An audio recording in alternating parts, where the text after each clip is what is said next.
કેશોદના આંબાવાડી વિસ્તારમાં આવેલ જલારામ મંદિરે આજે રણછોડદાસજી હોસ્પિટલ રાજકોટના સહયોગથી 353મો નિઃશુલ્ક નેત્ર નિદાન મેગા કેમ્પ યોજાયો હતો।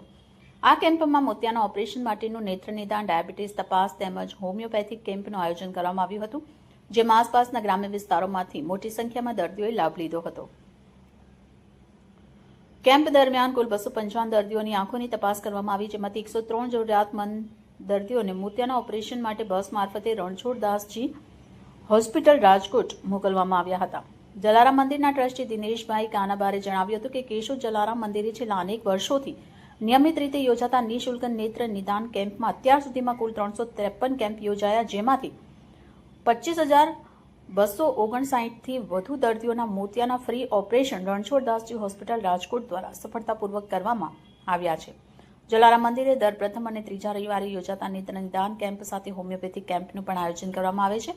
આ કેમ્પમાં ડોક્ટર નિકિતા પટેલ દ્વારા 200 જેટલા દર્દીઓની તપાસ કરી 80 દર્દીઓને નિઃશુલ્ક દવાઓ આપવામાં આવી હતી। કેમ્પનું ઉદઘાટન નગરપાલિકા પ્રમુખ મેહુલ ગાંડલિયા, ભરતભાઈ કુરિયા, ગૌરાંગ વ્યાસ, પ્રવીણભાઈ ભાલારા, જલારામ મંદિરના ટ્રસ્ટીઓ તેમજ અન્ય મહેમાનો દ્વારા દીપ પ્રાગટ્ય કરીને કરવામાં આવ્યું હતું। સમગ્ર કાર્યક્રમનું સફળ સંચાલન દિનેશભાઈ કાનાબાર દ્વારા કરવામાં આવ્યું હતું। દરેક દર્દીઓને ભોજનની વ્યવસ્થા વિશ્વ હિન્દુ પરિષદ અને બજરંગ દળના કાર્યકર્તાઓ નિખિલ ઠાકર, સાહિલ દેવાણી સહિતની ટીમ દ્વારા કરવામાં આવ્યું હતું। Reporter Harsh Parda, A to Z news, Keshod. જય જલારામ। જલારામ મંદિર કેશોદ દ્વારા અવનવી સેવાકીય પ્રવૃત્તિઓ કરવામાં આવે છે। આજરોજ આઈ કેમ્પનું આયોજન કરવામાં આવેલું હતું, જેની અંદર 255 જેટલા દર્દીઓને તપાસી અને 103 દર્દીઓને ઓપરેશન માટે રાજકોટ રણછોડદાસજી આશ્રમની અંદર મોકલવામાં આવેલા છે, જેમાં એ લોકોના ઓપરેશન કરી અને ફરી પાછા બસ દ્વારા અહીંયા જલારામ મંદિર સુધી મૂકવાની સગવડતાઓ કરવામાં આવે છે।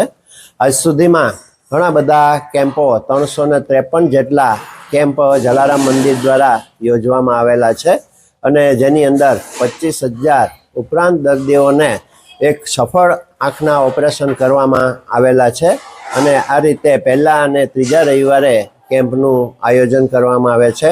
દરેક આવતા દર્દીઓને પણ ખાસ એક મેસેજ છે કે તેઓ આધાર કાર્ડની 2 ઝેરોક્સ અને પોતાના ફોન નંબર લઈને આવે એટલે એમને કોઈ જાતની તકલીફ પડે નહીં અને એ રીતની સૂચના છે એનું પાલન કરીએ।